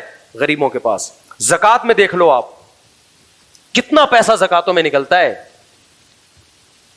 تو آپ غربا کے لیے بھی اور اہم ترین آپ جانوروں کے لیے بھی رحمت للعالمین ہے. یہ جو آج کل جانوروں کی حقوق کی تنظیمیں بنی ہیں تو اب بنی ہیں، اور وہ تنظیمیں بننے کے بعد بھی جانوروں پہ ہونے والے ظلم کو روک نہیں سکی. ہمارے نبی جب دنیا میں آئے کوئی تنظیم نہیں تھی جانوروں کے حقوق پہ. عربوں کی عادت تھی جانور کا گوشت کیسے کھاتے تھے؟ اونٹ کھڑا ہوا ہے، گائے کھڑی ہوئی ہے، وہیں زندہ گائے کا گوشت ران سے کاٹا اور پکا کے کھا لیا. آج بھی میں نے جنگلات میں مسائی قوم ہے، جنگلی قوم ہے، ان میں دیکھا ہے وہ ایسے ہی کرتے ہیں. گائے کا گوشت کیسے کھاتے ہیں؟ زندہ گائے کو کاٹا، یعنی اس جیسے ران میں گوشت ہوتا ہے نا زندہ، وہ چیخ رہی ہے چلا رہی ہے کوئی مسئلہ نہیں، بعد میں زخم کو پہ دوا لگا دیں گے. ہمارے نبی صلی اللہ علیہ وسلم جانوروں کے لیے رحمت للعالمین. آپ نے ایک دبلے اونٹ کو دیکھا، آپ نے فرمایا یہ اونٹ شکایت کر رہا ہے کہ اس کا مالک سواری کا کام لیتا ہے لیکن پیٹ بھر کے اسے کھانا نہیں کھلاتا. آپ نے فرمایا حدیث کا مفہوم تم سے قیامت کے دن جانوروں کے بارے میں بھی سوال کیا جائے گا. ہمارے نبی نے بتایا کہ ایک پیغمبر کو چیونٹی نے کاٹا، صحیح مسلم کی حدیث ہے. ان پیغمبر نے ساری چیونٹیاں جلا دیں تو اللہ نے وہی نازل کی کہ کاٹا ایک نے تھا، آپ نے باقیوں سے انتقام کیوں لیا. جس پیغمبر کی یہ تعلیمات ہو کہ بلا وجہ چیونٹی مارنے کی اجازت نہ دے رہے ہوں، اسی پیغمبر کی امتیوں کو انہوں نے دہشت گرد قرار دے دیا کہ مسلمان کیا ہوتے ہیں؟ دہشت گرد. نہیں آ رہی میری بات؟ یہ دہشت گرد ہوتے ہیں. واہ واہ. مسلمان دہشت گرد ہوتے ہیں ظالم کے لیے، کیونکہ ہمارے نبی نے بتایا کہ ظالم سے لڑنا یہ رحمت ہے مظلوم کے لیے. سمجھ رہے ہو؟ ایک ظالم مظلوم کو پیٹ رہا ہے اور آپ رحمت بنے ہوئے ہو ظالم کے لیے. آپ بولے میں چونکہ رحمت ہوں لہذا میں کسی کو کچھ نہیں کہوں گا، میں بہت نیک ہوں. آپ نیک ہو گے ظالم کہلاؤ گے. اب ظالم کہلاؤ. رحمت کا تقاضا یہ کہ اس ظالم کے بازو کو پکڑو. مسلمان دہشت گرد نہیں ہے لیکن مسلمان اپنا دفاع جانتا ہے، اس میں شہادت بہت بڑی نعمت ہے. تو آپ صلی اللہ علیہ وسلم جانوروں کے لیے رحمت للعالمین. نبی نے فرمایا کہ ایک عورت نے بلی کو باندھ دیا، نہ اس کو کھلاتی تھی نہ پلاتی تھی، بھوکی پیاسی وہ بلی مر گئی. اللہ نے اس کی نیکیوں کو ضائع کیا، اس کو جہنم کی نظر کر دیا. جب کوئی شخص یہ حدیث سنے گا تو کسی بلی کو بھوکا مرنے دے گا وہ؟ مجھے یاد ہے ہمارے گھر کی چھت پہ کچھ مزدور کام کر رہے تھے، کوئی بلی بھی سیڑھیوں سے چڑھ کے اوپر چلی گئی. مزدور اتر گئے، سیڑھیاں ہٹا دی، وہ بلی اوپر رہ گئی. ہمیں نہیں پتا چلا. 3 دن گزر گئے تو اس کی 3 دن کے بعد ہم نے سنا کہ کہیں سے آواز آ رہی ہے میاؤں میاؤں کی نا. اب میرے بھائی اگر اللہ کا خوف نہ ہو تو آدمی کے آنے تو میرا کیا لینا دینا یار. میں نے بھی گھر والوں نے بھی کہا میں تحقیق کرنی چاہیے کہاں ہے کوئی، کیوں آواز آ رہی ہے اتنی. میں نے سب جگہ تلاش کیا بھائی یہ، کیونکہ ہمیں ڈر ہے اللہ ہم سے قیامت کے دن پوچھے گا. ایسا تو نہیں کوئی تکلیف میں ہو. تو پھر ہوتے ہوتے پتہ چلا چھت پہ بلی. میں نے فوراً انتظام کیا، فریج سے گوشت نکالا چکن، اس کو ہم نے گرم کیا ایک دم یخ ٹھنڈا نہ کھائے. بلی کو اٹھا کے لائے ہم، 3 دن سے بھوکی پیاسی. اس کو جب گوشت رکھا ہے نا تو ہو جو اس کی کیفیت تھی وہ دیکھنے والی، ایسی دل خوش ہوا. اور وہی بلی والی حدیث یاد آئی اور دل میں خیال گزرا کہ جب ایک بلی کو بھوکا مارنے پر اللہ جہنم میں ڈال سکتا ہے تو شاید اللہ کی رحمت سے یہ توقع کی جا سکتی ہے کہ کسی جانور پہ ترس کھا کے اس کو بھوکا مرنے سے بچانے پر بھی اللہ اعمال میں کوئی بھاری نیکیاں رکھ سکتا ہے. تو ہمارے نبی جانوروں کے حق میں بھی رحمت ہوئے کہ نہیں ہوئے؟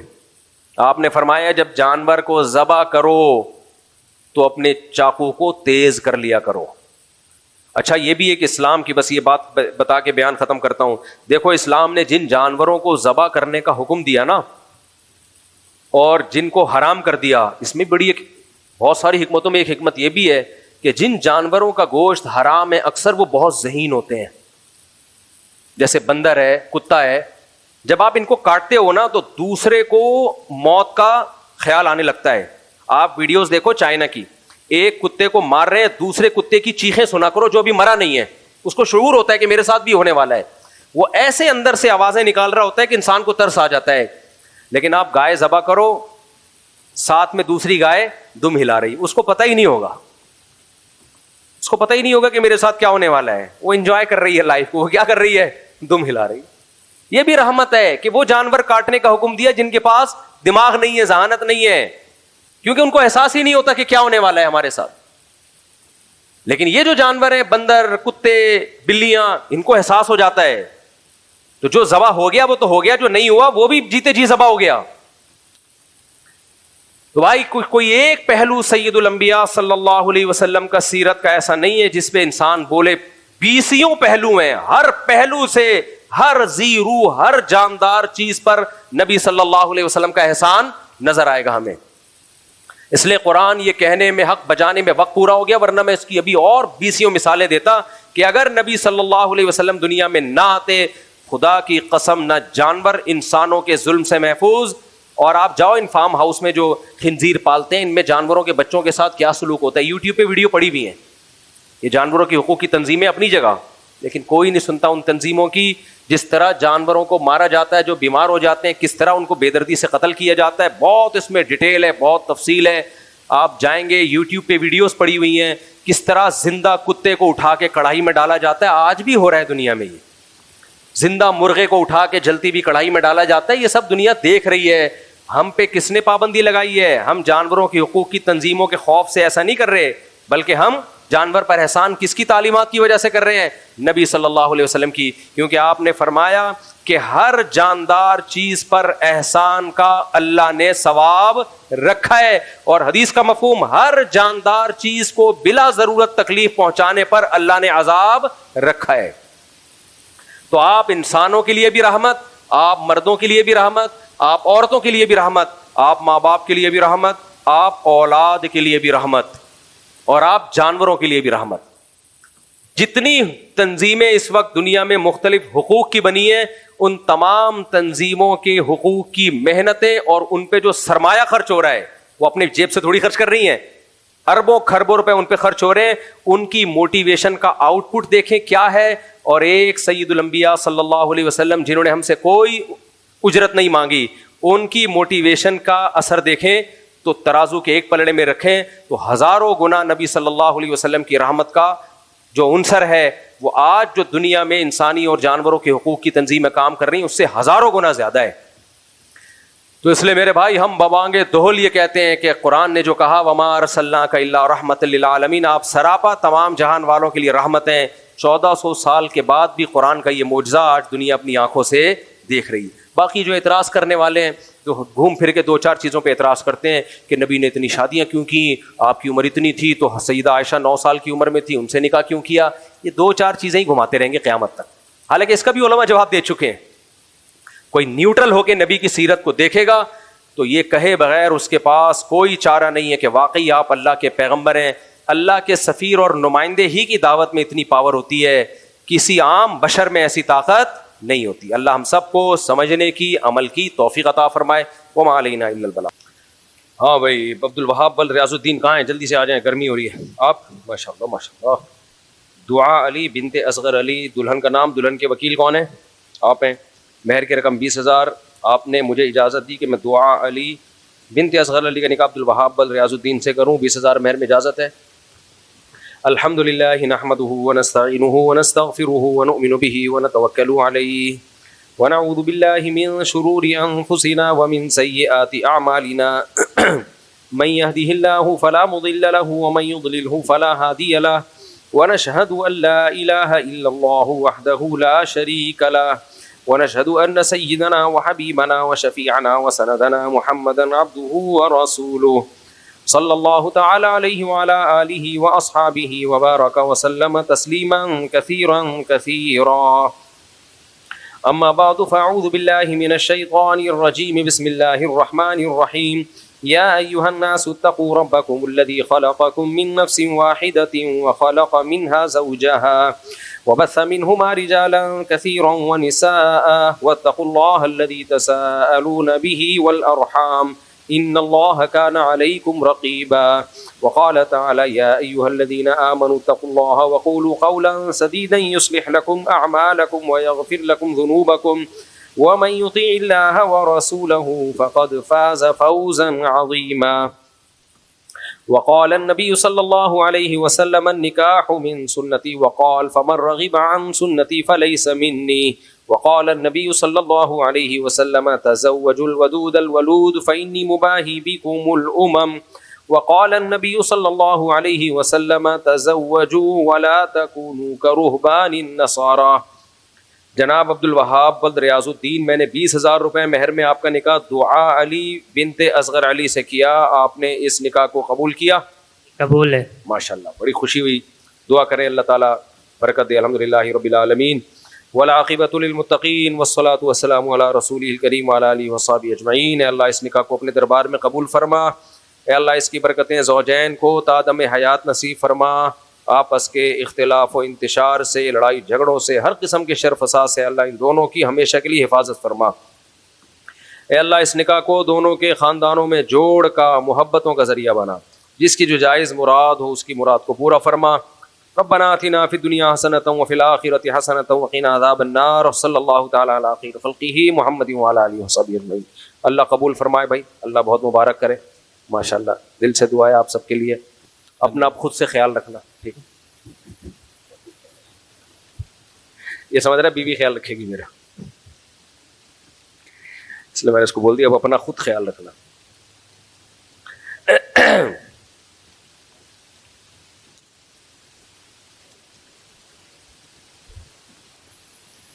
اب میری خیر نہیں ہے استاد، تیرا کیا ہوگا کالیا؟